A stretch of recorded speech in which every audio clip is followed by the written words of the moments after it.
नमस्कार श्रोते हो, स्वागत आहे आपलं सफर कथा विश्वाची विदर्शना या यूट्यूब चॅनलवर. आपण आहोत लेखक मो मराठे यांच्यासोबत पोहरा या कादंबरीच्या सफरीवर. मागील भागात आपण पाहिलं, हनूच्या आयुष्यात आता अनेक नवीन माणसे आली. रामू, वसंता, तात्याचे कुटुंबीय. आता त्याच्या आयुष्यात थोडासा बदल होऊ लागला आहे. आता पाहूयात पुढे. मे महिन्याची सुट्टीच होती. दुपारी जेवून झालं की न्हाणीवर हात धुवून मधू आमच्याकडेच येई. एकदा तो म्हणाला, हनू, आपण नाटक लिहूया. नाटक? मी आश्चर्य वाटून विचारलं व म्हटलं, आपणाला रे कसं नाटक लिहिला येईल? ते मोठी माणसं लिहितात. आपणही लिहूया, तो म्हणाला. मोठ्या माणसांनीच नाटकं लिहावं असं कुठं आहे? आपणही लिहायला काय हरकत आहे? पण कसं? त्यात काय आहे? एखादा विषय घ्यायचा, पात्रांचे संवाद लिहित जायचं, होतं नाटक. मधू म्हणाला, आपल्या मराठीच्या पुस्तकात नसतात का नाटकातले काही प्रसंग छापलेले? असतात. तसंच लिहायचं, मधू म्हणाला. इतकं सोपं असतं रे नाटक लिहिणं? निबंधाला मास्तर विषय देतात की नाही? संवाद लिहायला देतात की नाही? कंदील आणि मेणबत्ती यांचा संवाद निबंधात लिहितो तसा का लिहायचा नाटकातला संवाद? निबंध वेगळा, नाटक वेगळं. बाबल वाचतो ती नाटकं कशी असतात लिहिलेली. मोठे मोठे लांब लांब संवाद असतात त्यात, मी म्हणालो. आपण बघूया लिहून, मधू म्हणाला. काढ कोरे कागद. जुन्या वहीत असतील ना, ते काढ फाडून. मी जुन्या वह्या काढल्या. थोडे थोडे कोरे कागद होतेच त्यात. ते फाडून घेतले. हे घे. कागद मधूकडे देत मी म्हणालो, पेन्सिली काढ. मी 6 पेन्सिली पेटीतून काढल्या. मधू पुढं ठेवल्या. थोडं थांबून विचारलं, कोणतं नाटक लिहायचं पण? ऐतिहासिक. इतिहासावरचं? शिवाजी महाराजांवरचं, मधू म्हणाला. अफजल खान वध, त्या विषयावरचं लिहूया. आहे ना तुला माहीत? अफजल खान शिवाजीला ठार मारायला महाराष्ट्रात आला, पण शिवाजीनंच त्याला मारलं. प्रतापगडच्या पायथ्याशी, मधू म्हणाला. त्या विषयावरचं लिहूया. चालेल, मी म्हणालो. चल, कर सुरुवात. घे कागद, पेन्सिल. मी पेन्सिल घेतली, कागद घेतला. मधू सांगू लागला. स्थळ प्रतापगडचा पायथा. अफजल खान प्रवेश करतो. एकदम अफजल खान? त्याच्या आधी मावळे दाखवूया, मी सुचवलं. चालेल, मधू म्हणाला. त्यांच्या संवादातून हे समजेल की आज शिवाजी अफजल खान भेट होणार आहे. शिवाजी महाराजांच्या जीवाला धोका आहे, मधू म्हणाला. या विषयावर बोलत बोलत मावळे प्रवेश करतात असं दाखवू, मी म्हणालो. शिवाजीच्या जीवाला धोका आहे, पण देवी भवानी त्यांची सुखरूप सुटका करेल, त्यासाठी मावळे प्रार्थना करतात असं दाखवू. शिवाजी हिंदूपद पादशाही स्थापन करणारच असं दाखवू. मधू लिहायच्या प्रसंगाविषयी अधिक सांगू लागला. ठीक आहे, इथून सुरुवात करू, मी म्हटलं. मधू सांगू लागला. मी लिहून घेऊ लागलो. मधू म्हणाला, लिही. कंसात. एक मावळा प्रवेश करतो. कमरेला तलवार. म्याणातून बाहेर काढीत म्हणतो, कंस पूर्ण. मावळा. विसर्ग किंवा आडवी रेघ. मावळ्याचा संवाद सुरू झाल्याची खूण. घातलंस? पुढं लिही. तलवार उपसून हे कंसातलं झालं ना? आता मावळ्यांचा संवाद. देवी भवानी, आज दिवस कसोटीचा आहे. आमच्या शिवबाच्या जीवाला धोका आहे. तो दुष्ट कपटी अफजल खान सैन्य घेऊन आला आहे. त्याचा हेतू शिवबाला दगाफटका करण्याचाच असणार. भवानी माते, आमच्या शिवबाचं रक्षण कर. त्याला हिंदूपद पादशाही स्थापन करायची आहे. आता दुसरा मावळा येतो. त्याचा संवाद तू लिही. दुसऱ्या मावळ्याचा संवाद ना? हं, मी म्हणालो. दुसरा मावळा प्रवेशतो. तलवार उपसतो. हे कंसात. कंसाबाहेर. मावळा. आडवी रेघ. होय ना? देवी भवानी, आमच्या शिवबावर चाल करून आलेला शत्रू फार प्रबळ आहे. प्रबळ शब्द चालेल ना? प्रबळ म्हणजे खूप शक्ती असलेला. पुस्तकात दिला आहे तसा शब्दार्थ. देवी भवानी, आमच्या शिवबाला सुखरूप ठेव. त्याला काय स्थापन करायचं आहे रे? हिंदू पदपादशाही मधून सांगितलं. हिंदू पदपादशाही. शिवबाला हिंदू पदपादशाही स्थापन करायची आहे. सगळा वाचू संवाद तुझा माझा. ऐक. पहिला मावळा प्रवेशतो. तलवार उपसून म्हणतो, देवी भवानी, आज दिवस कसोटीचा आहे. आमच्या शिवबाच्या जीवाला धोका आहे. तो दुष्ट कपटी अफजूल खान मोठं सैन्य घेऊन आला आहे. त्याचा हेतू शिवबाला दगाफटका करण्याचाच असणार. भवानी माते, आमच्या शिवबाचं रक्षण कर. त्याला हिंदू पदपादशाही स्थापन करायची आहे. थांबून मी वाचलं. दुसरा मावळा प्रवेशतो. तलवार उपसतो. म्हणतो, एवढं खालच्या पट्टीत वाचून मी म्हणालो, आमच्या शिवबावर चाल करून आलेला शत्रू फार प्रबळ आहे. देवी भवानी, आमच्या शिवबाला सुखरूप ठेव. दोन्ही मावळांचाच एक एक संवाद झाला लिहून. असंच पुढं लिहित राहूया, मधू म्हणाला. चल, तुझ्या मावळ्याचा पुढला संवाद सांग. माझ्या मावळ्याचा मी सांगतो, मी म्हणालो. आम्ही आणखी 2-4 संवाद आपापल्या मावळ्यांचे लिहिले. मधून आपला संवाद लिहायचा, तो वाचायचा. त्याच्यापुढं माझा मावळा काय म्हणेल याची कल्पना करून मी माझ्या मावळ्याचा लिहायचा. मधूला तो वाचून दाखवायचा. 8-10 दिवस आम्ही दुपारी जेवण झाल्यावर आमच्याकडे बसून संवाद लिहिले. संवाद लिहिताना इतर गप्पाही आम्ही करतच होतो. इतर गप्पा खूप. संवाद एखादा पान भरेल एवढंच. 10-12 दिवसात आमचं वहीची 15-16 पानं लिहून झाली. मावळ्याचे संवाद झाले. अफजूल खान, शिवाजी यांचे झाले. शिवाजीनं अफजूल खानाचा कोथळा बाहेर काढला. आम्ही खुश झालो. आम्ही पुन्हा लिहिलेले संवाद वाचले. त्यात शब्द बदलले, वाक्य बदलली, पण किती कमी, अवघी 15-16च पानं. मधू, हे लहान झालं मरे नाटक. कसं? बाबल वाचायला आणतो ती नाटकं केवढी मोठी असतात. 100-150 पानं संवाद छापलेले असतात. माझं मराठीचं सगळं पुस्तकसुद्धा एवढं मोठं नसतं, मी एकदा म्हणालो. आमची मराठीची पुस्तकं मोठी असतात, मधू म्हणाला. नाटकांच्या पुस्तका एवढी? त्यापेक्षा मोठी. खूप धडे असतात, खूप कविता असतात. तेवढं नाटक कसं आपण लिहिणार? नाहीच जमणार आपणाला. पण आपलं नाटक आणखी थोडं मोठं हवं. पण प्रमुख प्रसंग झाला मरे लिहून. अफजूल खान शिवाजी भेट. अफजूल खानाचा वधही झाला. आता काय करायचं? संपलं नाटक. आम्ही थोडा वेळ गप्प राहिलो. आपण आधीचं लिहूया, मधू म्हणाला. आधीचं काय? स्वराज्य स्थापन करायचं असं जिजाबाई शिवाजीला सांगते तिथून. बरोबर, मी म्हणालो. शिवाजी हिंदू पदपादशाही स्थापन करायचं का ठरवतो हे त्यात येईल. ते नको का नाटकात दाखवायला? चल, करूया सुरू. मधून कागद घेतला, पेन्सिल घेतली, लिहायला लागला. लिहिताना तोच मोठ्यानं सांगूही लागला. स्थळ शिवनेरी किल्ला. पात्रे जिजाबाई आणि बालशिवाजी. सांग संवाद. मी? तू कर सुरुवात, मधूने मला म्हटलं. जिजाबाई बसलेली आहे. लहानगा शिवाजी आपल्या मावळ्या मित्रांसह प्रवेशतो. शिवाजी. आई, आम्ही खेळत असताना घोड्यावरून काही मुसलमान आले. त्यांनी आम्हाला भीती दाखवली. जिजाबाई. शिवबा, अरे तुला माहीत आहे ना मोगलांनी कसा छळ चालवला आहे प्रजेचा. शिवाजी. मग मी काय करू आई? जिजाबाई.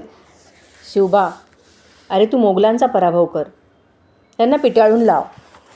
हिंदूंचं रक्षण कर. त्यासाठी स्वराज्य स्थापन कर. शिवाजी. आई, मी तुझ्या पायांची शपथ घेऊन प्रतिज्ञा करतो. मी हिंदवी स्वराज्य स्थापन करीन. मी संवाद म्हटला. आई, नको नुसतं. नाटक ऐतिहासिक आहे. ऐतिहासिक नाटकात माँसाहेब म्हणायचं असतं. आई, मी तुझ्या पायांच्या ऐवजी आपण माँसाहेब.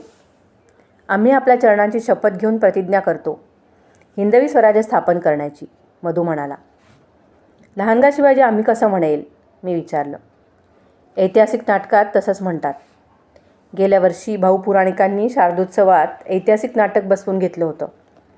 त्यात शिवाजी आम्ही माँसाहेब असंच बोलत होता, मधूनं सांगितलं. आपल्या नाटकातही तसंच म्हणू आपण. आम्ही आणखी 15-20 पानं संवाद लिहिले. ही 15-16, आधीची 15-16. अशी वहीची 30-32 पानं संवाद लिहून झाले. मे महिन्याची सुट्टी संपली. आमच्या शाळा सुरू झाल्या. मधू म्हणाला, आता नाटक बिटक बंद, आता अभ्यास. तो त्यांच्या अभ्यासाच्या खोलीत बसून इंग्रजी शब्दांचा स्पेलिंग पाठ करू लागला. 6वीचा एकच वर्ग झाला. 5वीच्या 2 तुकड्या होत्या. एका तुकडीला मयेकर मास्तर शिकवीत, तर एका तुकडीला हिरलेकरबाई. 6वीला पुराणिक मास्तर आले. ते धोतर नेसत, लांब हातांची पैरण घालीत, कोट घालीत आणि काळी टोपी. खरे मास्तर धोतर नेसत, पैरण टोपी घालीत, कोट घालीत नसत. पुराणिक मास्तर कोट घालीत. अधूनमधून सांगत, 6वी म्हणजे तुमचं महत्त्वाचं वर्ष. पुढल्या वर्षी 7वी म्हणजे वफा झालात की तुम्ही नोकरीलासुद्धा लागाल. काहीजण माझ्याप्रमाणे मास्तर व्हाल, काहीजण हायस्कूलात जाल. 7वीचं वर्ष महत्त्वाचं असतं, पण 7वीच्या आधीचं म्हणून 6वीचं वर्षही महत्त्वाचंच असतं. नीट अभ्यास करा. सर्वांनी पास होऊन 7वीत जायला हवं, वफा व्हायला हवं. कठीण असते ती परीक्षा. साधी शाळेची नसते, डिस्ट्रिक्ट स्कूल बोर्डाची असते. पेपर तिकडचे शिक्षक काढतात. मोठ्या शाळांचे शिक्षक तपासतात. माका पास करा हा मास्तर, असं तिथं कोणाला सांगता येत नाही. परीक्षा ही आपल्या या शाळेत नसते, तालुका स्कूलमध्ये असते परीक्षा. सगळं लक्षात घेऊन सुरुवातीपासूनच नीट मन लावून अभ्यास करा. मास्तर आम्हाला मन लावून अभ्यास करा म्हणून सांगत, स्वतःही तसंच मन लावून शिकवत. आम्हा सगळ्या मुलांना सगळं यावं असं त्यांना वाटे. पुढल्या वर्षी वफा परीक्षा. मास्तर सांगतात तसा अभ्यास मनापासून करायला हवा. मास्तर सांगतात तसं होईल. काहीजण शिक्षक होतील, काहीजण हायस्कूलमध्ये जातील. आपण कुठं जाणार हायस्कूलमध्ये? नाहीच जमणार. बाबल म्हणाला आहे, वफा झालास की प्राथमिक शाळेचा मास्तर हो. पुराणिक मास्तरांसारखंच मास्तर व्हायचं आहे आपणाला, आणखी 2 वर्षांनी. भाई संध्याकाळी पूर्वीप्रमाणेच आमच्याकडे अभ्यासाला येईल. दुपारच्या वेळी इतर मुलं येत. भाई पास झाला होता. माझ्याबरोबर 5वीतून 6वीत आला होता. त्यालाही आता अभ्यासाची गोडी लागली होती. आपणाला सगळा अभ्यास आला पाहिजे असं त्यालाही वाटू लागलं होतं. त्याला न येणारं तुम्हाला विचारी. मी त्याला ते सांगत असे. पण आता मला वाटे की मास्तर सांगतात तसं आपण त्याला समजावून सांगितलं पाहिजे. हिरलेकरबाई, पुराणिक मास्तर किती समजावून सांगतात, तसं आपणालाही जमलं पाहिजे. सगळं समजावून सांगणारे मास्तरच आवडतात मुलांना. चिडके, मारके मुलांना नीट न समजावून सांगणारे आवडत नाहीत. मुलांशी प्रेमळपणाने वागणारे आवडतात. हिरलेकरबाई, पुराणिक मास्तर तसे वागतात मुलांशी प्रेमळपणे. भाईनं काही विचारलं की मी त्याला सांगत असेच. आता अधिक समजावून सांगू लागलो. पुराणिक मास्तर सांगत तसंच. मास्तरांचं शिकवणं मी अधिक नीट ऐकू लागलो. ते कसं शिकवतात ते बघू लागलो. सगळं लक्षात ठेवू लागलो. मास्तर म्हणतात ते बरोबर आहे. वफा झाल्यानंतर काहीजण मास्तर होतील. मला तरी व्हायचं आहे, व्हायलाच हवं आहे. त्यासाठी वफा पास व्हायलाच हवं. चांगले मार्क पडायला हवेत. नीट अभ्यास केला, नीट सगळं लक्षात ठेवलं तरच मिळणार चांगले मार्क. पुराणिक मास्तर शिकवीत ते लक्षात राहीसुद्धा. अधिक सहज लक्षात ठेवणं आम्हाला सोपं जावं म्हणून त्यांनी काही युक्त्या शोधल्या होत्या. हिंदुस्थानावर अफगाणिस्तान, तुर्कस्तान अशा देशातून ज्या टोळ्यांनी सवाऱ्या केल्या त्यांची नावं आम्हाला सहज पाठवावीत म्हणून त्यांनी एक लहानशी कविताच रचली होती. एके दिवशी शिकवता शिकवता म्हणाले, कोणत्या टोळ्या कशा कशा क्रमानं आल्या हे पाठ व्हावं म्हणून सांगतो ते म्हणा. असं म्हणून त्यांनी कविता म्हणायला सांगावी तसं सांगायला सुरुवात केली. गजनी घोरी गुलाम खिलजी, तुघलक सय्यद लोदी. काय काय मास्तर? मुलांनी विचारलं. ऐका नीट लक्ष देऊन, मास्तर म्हणाले व त्यांनी पुन्हा म्हटलं. गजनी घोरी गुलाम खिलजी, तुघलक सय्यद लोदी. या काय असता मास्तर? लक्ष नसलेल्या मुलांनी विचारलं. अरे मगाशी सांगितलं ना काय ता? हिंदुस्थानावर आक्रमण करण्यासाठी ज्या टोळ्या आल्या एकामागून एक त्यांची नावं. पुन्हा ऐका. गजनी घोरी गुलाम खिलजी तुघलक सय्यद लोदी. सगळ्यात आधी गजनी घराणं, मोहम्मद गजनी, नंतर घोरी घराणं, नंतर गुलाम, नंतर खिलजी, अल्लाउद्दीन खिलजी, असे एक एक घराणी येत गेली. एक एक टोळी म्हणजे एक एक घराणं. समजलं? लक्षात ठेवा, परीक्षेत येतं. फळ्यावर लिहा मास्तर, मुलं म्हणाली. मास्तरांनी लिहिलं. आम्ही उतरवून घेतलं. माझं लिहिता लिहिताच पाठ झालं. गजनी घोरी गुलाम खिलजी तुघलक सय्यद लोदी. घरी येताना तीच ओळ मी गुणगुणत होतो. मास्तरांनी सगळी नावं गुंफून कविताच रचली होती. तीच ओळ सारखी मी गुणगुणत राहिलो. घरी आलो. चुलीत घालण्यासाठी लाकडं फोडायला कुऱ्हाड घेतली. आडव्या लाकडावर फोडायचं लाकूड टाकलं. कुऱ्हाडवर उचलून तिचं लाकडावर घाव घालीत म्हणालो, गजणी. दुसरा घाव घालीत म्हणालो, घोरी. तिसरा घाव घालीत म्हणालो, गुलाम. चौथा घाव घालीत म्हणालो, खिलजी. तेवढ्यात विहिरीकडे जाण्यासाठी महेश्वर मोरूचे दादा आले. मी लाकडं फोडताना काहीतरी पुटपुटतो आहे हे बघून त्यांनी विचारलं. कविता पाठ करीत करीत लाकडं फोडतो आहेस वाटतं. नाही, मी म्हणालो आणि लाकडावर घाव घातला. मग रे काय म्हणतो आहेस? इतिहास, मी म्हणालो आणि फोडायसाठी पुढलं लाकूड भाऱ्यातून खाली घेतलं. त्याच्यावर घाव घालीत घालीत पुन्हा तसंच म्हणत राहिलो. खाट गजणी, खाट घोरी, खाट खिलजी. कोणी शिकवलं हे? दादांनी विचारलं. पुराणिक मास्तरांनी. मी लाकूड उलट करीत म्हणालो. रघु पुराणिक? दादांनी विचारलं. होय, मी सांगितलं. त्यांनी छान कविताच केली आहे महो. हिंदुस्थानावर स्वाऱ्या करण्यासाठी एकामागून एक आलेल्या टोळ्यांची नावं गुंफून. दादांनी म्हटलं, पुन्हा म्हण. मी लाकडावर घातलेल्या एकेका घावाबरोबर एक एक नाव घेत पुन्हा म्हणालो. मराठीच्या पुस्तकातले धडे, कविता माझ्या सहज लक्षात राहत. धडा एकदा वाचला की मला सगळ्या प्रश्नांची उत्तरं देता येत. कठीण कवितासुद्धा लक्षात राही. एकदा पुराणिक मास्तरांनी एक धडा शिकवायला घेतला. तो संवाद होता. त्यातच मधूनमधून कविता होत्या. मास्तर म्हणाले, हा धडा म्हणजे एका नाटकातला एक प्रवेश आहे. प्रवेश म्हणजे? आहे माहीत, मी मध्येच म्हणालो. तुला आहे माहीत? सांग बरं प्रवेश म्हणजे काय ते, मास्तर म्हणाले.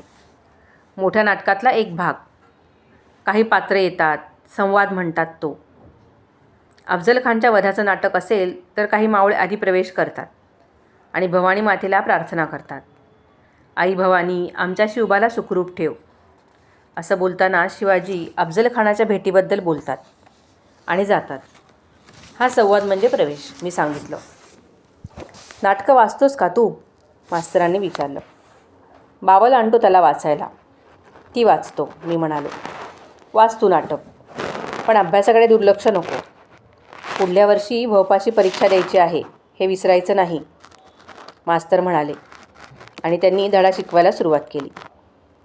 त्या नाटकाच्या धड्याची गोष्ट सांगताना म्हणाले, हा रामाच्या आणि भरताच्या भेटीचा प्रसंग आहे. तुम्हाला आहे का रामाची गोष्ट माहीत? हो, सगळी मुलं म्हणाली. राम लंकेतला विजय मिळवून रावणाचा वध करून अयोध्येत परत आला आहे. त्याच्या पादुका सांभाळणारा त्याचा धाकटा भाऊ भरत त्याच्या भेटीसाठी पुढे येतो आहे. राम भरताच्या भेटीचा प्रसंग या नाटकाच्या धड्यात आहे. कळलं? कळला मास्तर, मुलं म्हणाली. मास्तरांनी नाटकाचा धडा वाचायला सुरुवात केली. वाचता वाचता ते त्यातली कविता वाचू लागले. कविता वाचून झाल्यावर मुलं म्हणाली, अर्थ काय मास्तर हेचो? मुलांनी एकदम विचारलं. कितक्या कठीण लिवला हा कोणिता? इतर काही मुलं म्हणाली, मास्तर या परीक्षेत येतला? इतर काहींनी घाबरून जात विचारलं. परीक्षेत इला तर आम्ही नापासच, आणखी काही मुलं म्हणाली. काय नाही कोणी नापास होत, पुराणिक मास्तर म्हणाले. कठीण असलं तरी अर्थ समजून घ्या. भरत रामाला काय सांगतो ते आधी बघा, मग शब्दार्थ लिहून देतो. भरत म्हणतो, तुझी छाती चांगली रुंद आहे. तुझे हात लांब करून मला आलिंगन दे, म्हणजे मिठी मार. माझं मुख वर उचलून धर आणि माझी भेटीची इच्छा पुरी कर. थोडक्यात समजलं काय ते? होय. आता शब्दार्थ बघा, पुराणिक मास्तर सांगू लागले. त्वद्वक्ष, याची फोड कशी? त्वद अधिक वक्ष. त्वद म्हणजे तुझी, वक्ष म्हणजे छाती. दोन्ही संस्कृत शब्द आहेत. संस्कृत ता काय? मुलांनी विचारलं. संस्कृत ही एक भाषा आहे. त्या भाषेपासूनच मराठी उत्पन्न झाली आहे, मास्तर म्हणाले. ती शिका खई की काय? मुलांनी घाबरून विचारलं. हायस्कूलात गेल्यानंतर, मास्तर म्हणाले. मगे काय नाही, पोरांनी म्हटलं. त्वदक्ष आयत कपाट पुटा समान, मास्तर फळ्यावर लिहिता लिहिता म्हणू लागले. कितक्या रे बाबा कठीण ह्या, पोरं पुन्हा म्हणाली. मास्तर परीक्षेत नको आहे इतक्या कठीण काय विचारू? नाही विचारणार. आता मास्तरही मुलांच्या भाषेत म्हणाले. हां, मुलं उद्गारली. मी शाळेतून घरी परतत असताना तेच गुणगुणत होतो. त्वद्वक्ष आयत कपाट पुटा समान म्हणताना गंमत वाटत होती. कुऱ्हाडानं लाकडं फोडायला घेतली. पुन्हा तेच तेच म्हणू लागलो. घाव घालताना जो जोर करावा लागत होता त्यामुळे शब्दांचा उच्चारही जोरात होत होता. काय रे, आजही इतिहासच का? दादाने विहिरीकडे जाताना विचारलं. नाही, आज नाटक, मी जोरात म्हणालो व अधिक जोर करीत लाकडावर कुऱ्हाडाचे घाव घालू लागलो. रामू, वसंता, बाबू अभ्यंकर असे संध्याकाळी आमच्याकडे जमले की अनेक प्रकारच्या त्यांच्या गप्पा चालत. सिनेमाच्या, गाण्यांच्या. रामू देऊळवाड्यातल्या कोणाकोणाच्या नकला करीत राहायचा, गाणी म्हणत राहायचा. बाबू अभ्यंकर मुंबईच्या गोष्टी सांगायचा. तो मुंबईला नोकरीला होता म्हणे. तिकडून तो आला होता. पुष्कळसा काकतकरांकडेच राहायचा. झोपा उठायला. त्याचं घर बरंच मोठं आणि लांबलचक होतं, 4-5 खोल्यांचं. त्यांच्या पुष्कळ विषयांवर गप्पा ऐकत ऐकतच मी कोपऱ्यातल्या माझ्या पेटीशी बसून अभ्यास करीत असे. त्यांच्या गोष्टीही ऐकत असे. माझा अभ्यासही करीत असे. एकदा त्यांच्या गप्पात विषय आला, माणूस मेल्यानंतर त्याचं काय होतं? बाबू म्हणाला, काय एक होत नाही. काय होणार? माणूस मेला की संपले. त्याच्या प्रेतात जाळून राख होते, बस. मग श्राद्ध करतात मेलेल्या माणसाच्या नावानं. ते कशासाठी? त्याच्या आत्म्यास मुक्ती मिळावी म्हणून ना, रामूनं म्हटलं. थापा सगळ्या, बाबू म्हणाला. आत्मावित्मा काय एक नसतं. उगीच आपल्या रचलेल्या गोष्टी आहेत झालं. आणि भूतं ती तरी असतात की नाही? छे, कुठली भूतं आणि कुठलं काय? समजुती नुसत्या, बाबू म्हणाला. मग स्मशानात जाऊन दाखवशील मध्यरात्री? हो. एकटा? हो. अमावस्येच्या रात्री? अमावस्येच्या रात्री. पैज, बाबू म्हणाला. जाशील बाबा, तुझं काय? रामू म्हणाला. कपाळाचा जातोस, वसंता म्हणाला. इतकं सोपं आहे काय रे ते बाबू? उगाच आपलं काहीतरी. बाबूचं जाऊ दे. मेल्यानंतर माणसाचं काय होतं याबद्दल पुस्तक छापले लिहिन बाबा. रामू म्हणाला. तू वाच, म्हणजे समजेल तुला. थांबून म्हणाला. माणसाला आत्मा असतो. पुण्यवान माणसाचा आत्मा मुक्त होतो. पापी माणसांचा घोटाळत राहतो. आपल्या पृथ्वीच्या वर आकाशात वेगवेगळे थर असतात. त्यात घोटाळतात आत्मे. ज्यांच्या इच्छा अपुऱ्या राहिल्या आहेत त्यांचे आत्मे. कशावरून? प्लॅनचीट करून बोलवता येतात आत्मे. शास्त्र आहे बाबा त्याला. लावूया आपण प्लॅनचेट? लावायचं का? लावूया ना. खरंच? खरोखर लावूया. कधी? उद्या रात्री मरे. प्लॅनचेट मध्यरात्री लावतात. दुसऱ्या दिवशी तिघेही आले. आमचं जेवण झालं. रामूनं गाणी म्हटली, नकला केल्या. इकडच्या तिकडच्या गप्पा झाल्या. बरीच रात्र होत आली. लावायचं ना प्लॅनचेट? रामूनं विचारलं. लावायचं तर, वसंता म्हणाला.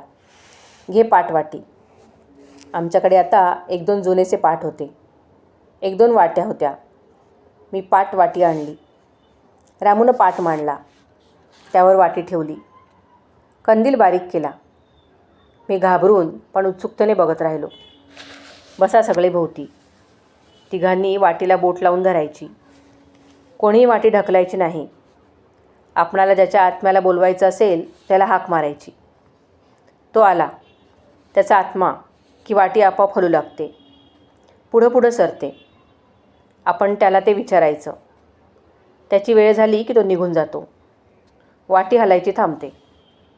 बोलवा आत्मे. बाबू उद्गारला आणि हसला. तू गप रे, वसंता ओरडला. तुझा विश्वास नसेल तर तू दूर बस. आम्हाला करून बघायचं आहे. तू मध्ये मध्ये पचकायचं नाही, सांगून ठेवतो. मी निघूनच जातो मरे, म्हणून बाबू दार उघडून गेला. रामू, बाबल, वसंता वाटीला हात लावून बसले गप्प. कंदिलाच्या वाती लहान केल्यानं उजेड कमी झाला होता. माझघरात काळोख दाटला होता. बाहेरही सगळीकडे काळोख होता. सगळीकडे निजानीज झाली होती. कशाचाच आवाज येत नव्हता. कोणाच्या तरी आत्म्याला हाक मारूया, त्याशिवाय वाटी कशी हलणार, वसंता म्हणाला. कोणाच्या? कोणाच्या तरी. कोणाच्या पण? तुझ्या आईचा आत्मा बोलाव मरे. आईच्या आत्म्या रे, ये, रामू म्हणाला. सर्वजण वाटी हलवण्याची वाट बघू लागले. वाटी हलली, पुढं पुढं सरकू लागली. आला, वसंता म्हणाला. कशी आहेस आई? सुखात आहेस ना, रामूनं विचारलं. वाटी जोरात सरकू लागली. होय, ती सुखात आहे, रामू म्हणाला. वाटी हलायची थांबली. कुठशी आहेस तू आता? आम्हा पृथ्वीवरच्या माणसांना काही समजत नाही. आम्ही वाट बघत राहिलो. वाटी पुढं सरकायची थांबली. ती सरकण्याची आम्ही वाट बघितली. ती सरकेना. ती गेली वाटतं परत. हरकत नाही, नसेल तिला बोलायचं. रागावली असेल, पण सुखात आहे एवढं तरी सांगून गेली. अनेकांचे आत्मे रामूने, वसंताने बोलावले. काही आले. वाटी पुढं सरकत सरकत फिरून थांबू लागली. अनेकांचे आत्मे आलेच नाहीत, बोलावूनही आले नाहीत. ते मुक्त झाले असणार, रामू म्हणाला. मुक्त झाले ना, सुखानं स्वर्गात राहत आहेत, एवढं समजलं पुरे, वसंता म्हणाला. बराच वेळ झाला, आम्ही बसलो होतो. रामूनं विचारलं. हणू, तुला नाही काय रे कोणाच्या आत्म्याला बोलवायचं? आईच्या बोलवूया, मी मनात म्हणालो. बोलवायचं आईच्या आत्म्याला? ती येईल का? आली तर कोणत्या भाषेत बोलेल? बोलेल तरी का? की रागावली असेल? ती मरताना मी तिच्याजवळ नव्हतो म्हणून. आलीस तर काय विचारायचं तिला? तू अजून आजारीच आहेस का? तुला तसंच अजून सारखं परसाकडला होतं का? ते धरायला तुला पौलीचा द्रोण कोण देतं आणून? तू अजूनही तशीच भुंकतेस का? बोलवायचं काय रे तुझ्या आईला? रामूने पुन्हा विचारलं. बाबल, बोलूया आईला? मी बाबलला विचारलं. बोलाव, रामूला बाबल म्हणाला. तू बोट लाव वाटीला, रामूनं मला सांगितलं. मी वाटीला बोट लावलं. बाबलनं लावलं. रामूनंही लावलं. म्हणाला, हनूच्या आई गे, ये. आम्ही वाट बघत राहिलो. वाटी फिरली नाही, तशीच राहिली. रामूनं पुन्हा हाक मारली. हनूच्या आई गे, ये. तरीही वाटे फिरेना. रामू म्हणाला, ती येत नाहीसं दिसतं. मुक्त झाला असणार रे तिचा आत्मा. म्हणजे सुटली एकदाची हाल अपेष्टातून, मला वाटलं. पुराणिक मास्तरांनी आम्हा मुलांना आपल्या टेबलाभोवती उभं केलं होतं. काहीतरी वाचून घेत होते, प्रश्न विचारित होते. तास खेळाचा होता, पण बाहेर पाऊस लागत होता, म्हणून मुलांना वर्गातच थांबवण्यात आलं होतं. खेळाच्या तासाला वर्गातच थांबावं लागणार असलं तर हिरलेकरबाई गाण्यांच्या भेंड्या घेत, गोष्टी सांगत. पण पुराणिक मास्तर अभ्यासच घेत. शाळा संपत आलेली असे, अंधारून आलेलं असे. बाहेर लागणाऱ्या पावसाचाही आवाज मोठाच असे. त्यामुळे वाचन करायला मास्तरांनी सांगितलं तर ते मोठ्यानं करावं लागे. कविता म्हणायला सांगितलं तर ती मोठ्यानं म्हणावी लागे. आम्हाला कविता मोठ्यानं म्हणायला आवडे. काही कविता आम्हा मुलांना फार आवडायच्या. त्या म्हणताना आम्हाला आनंद होई. मोठ्या आवाजात अशा कविता सर्वांनी एकत्र म्हणताना आमचा उत्साह वाढे, आमचा आवाजही वाढे. कवितांना चालीही सोप्या लावलेल्या होत्या मास्तरांनी.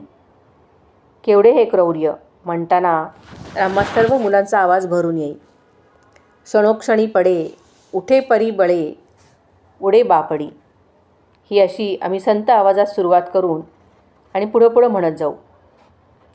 म्हणे निज शिशुप्रती अधिक बोलवे ना मला, तुम्हास अजी अंतीचा कवळ एकमी आणिला. करा मधुर हा चला भरविते तुम्हा एकदा, करो जतन यापुढे प्रभुपिता अनाथा सदा. या ओळी म्हणताना आमचा आवाज जड होई. माझे तर डोळेच भरून येत. म्हणता म्हणता वर्गातच रडायला येणार असं वाटत राही. रडू आवरत आवरतच मी ही कविता म्हणत असे. मास्तरांनी आम्हाला आपल्या टेबलाभोवती नेहमीप्रमाणे उभं केलं. आज त्यांनी धडे वाचायला सांगितले, परंतु क्रमानं नव्हे. एका मुलानं वाचायचं मोठ्यानं. मास्तर मध्येच त्याला थांबवीत आणि म्हणत, पुढं तू रे गोपाळ. तिथून गोपाळ वाचू लागे. गोपाळनं 5 ओळी वाचल्या की मास्तर म्हणत, आता पुढं तू ग शालिनी. तिथून पुढं शालिनी वाचू लागे. मास्तर मधल्याच कोणातरी मुलाचं नाव घेत आणि आधीच्या मुलानं वाचलं असेल त्याच्या पुढून वाचायला सांगत. त्यामुळे सर्व मुलांना नीट लक्षपूर्वक ऐकत राहावं लागे. आपल्या हातातल्या पुस्तकातही बघत राहावं लागे. कोणाचं लक्ष नसे तो बरोबर सापडे. मास्तर त्याला मारीत नसत, पण अंगठे धरून उभं राहायला सांगत, ओणवं राहायला सांगत, वर्गाबाहेर काढीत. आम्ही बराच वेळ होतो. आळीपाळीने वाचत होतो. उभं राहून पाय वाळायला लागले होते. मास्तरांनी आता बसायला सांगावं असं वाटत होतं. मास्तर मला वाचायलाही सांगत नव्हते. कंटाळा आला होता. भूक लागली आहे असं वाटत होतं. हातातलं पुस्तक मला नीट धरता येत नाही असं वाटू लागलं. एकदम थरथरल्यागत वाटू लागलं. डोक्यात मुंग्या आल्या आहेत असं वाटू लागलं. गरगरूही लागलं. अधिक काही समजण्याआधीच मी खाली पडलो. मास्तर मास्तर मराठो पडलो बघा. मुलं एकदम ओरडल्याचं मला ऐकू आलं. नंतर काही नाही. नुसतं गरगर गरगर गरगरणं. मी डोळे उघडले असं मला समजलं. माझ्या तोंडावर पाणी मारण्यात आलं होतं. भोवती मुलं, मास्तर, बाई उभ्या होत्या. मग सगळे गरगर माझ्याभोवती फिरत आहेत असं वाटत होतं. गरगरणं थांबलं. मास्तर, हिरलेकर बाई, खोबरेकर मास्तर, पुराणिक मास्तर, वर्गातली मुलं मला ओळखता आली. आपण शाळेच्या वर्गात आहोत. जमिनीवर पडलो आहोत. गरगरायला लागलो आणि आपण खाली पडलो. किती वेळ झाला? शाळा सुरू आहे की सुटून गेली? पुराणिक मास्तर मुलांना उभं करून वाचून घेत होते. पुढं. मी नजर फिरवून एकदा सगळ्यांकडे बघितलं आणि पटकन उठून बसलो. आलास का नीट शुद्धीवर तू मराठे? जवळ बसत पुराणिक मास्तरांनी विचारलं. हं, मी पुटपुटत म्हटलो. चक्कर आली वाटतं म्हणत मास्तर उठले. बरं वाटतं आहे ना आता? माझ्या पाठीवरून हात फिरवीत हिरलेकरबाईंनी विचारलं. हं, मी सांगितलं. पाणी पिणार? पी थोडं, बरं वाटेल, बाई म्हणाल्या आणि त्यांनी पाणी आणायला एका मुलाला सांगितलं. मी पाणी प्यालो. मला बरं वाटलं. घरी जातो आता, पुराणिक मास्तर म्हणाले. कोणाला तरी पाठवतो बरोबर. भाई तू जा रे त्याच्याबरोबर. नको मास्तर, मी थांबतो शाळेतच, मी म्हणालो. बरं वाटतं आहे ना आता? होय. काय झालं एकदम? डोक्यात गरगरलं. पडायला झालं. दुपारी जेवला होतास ना? हो. काय अरबट चरबट खाल्लं होतंस का? नाही. अशक्तपणामुळं असणार, खोबरेकर मास्तर म्हणाले आणि त्यांच्या 7वीच्या वर्गावर गेले. शाळेतली काही मुलं जमलीच होती. त्यांना म्हणाले, तुम्ही जाई आपापल्या वर्गात, इथं नका गैदी कयू. मुलंही त्यांच्या त्यांच्या वर्गात गेली. अशक्तपणामुळेच असणार त्याला चक्कर आली. पुराणिक मास्तर हिरलेकर बाईंना म्हणाले. होय बाई, 1-2 मुलं म्हणाली. अंगात ताकदच नाही मराठीच्या. गेल्या वर्षी तो धावताना पडलो वर्गातच. त्याच्या तळहाताला सूत काढूच्यासारख्या तेल घालूच्या बुदलीचं टोक घुसला. तरी एक थेंब रागात नाही इला. रागातच नाही हा त्याच्या अंगात. खाण्यापिण्याचा हाल करून घेतोस का रे? बाईंनी मला विचारलं. नाही. मग अशक्त कशाने इतका? बाईंनी विचारलं. मी काहीच उत्तर दिलं नाही. श्रोते हो, आजच्या भागात तिथेच थांबूयात.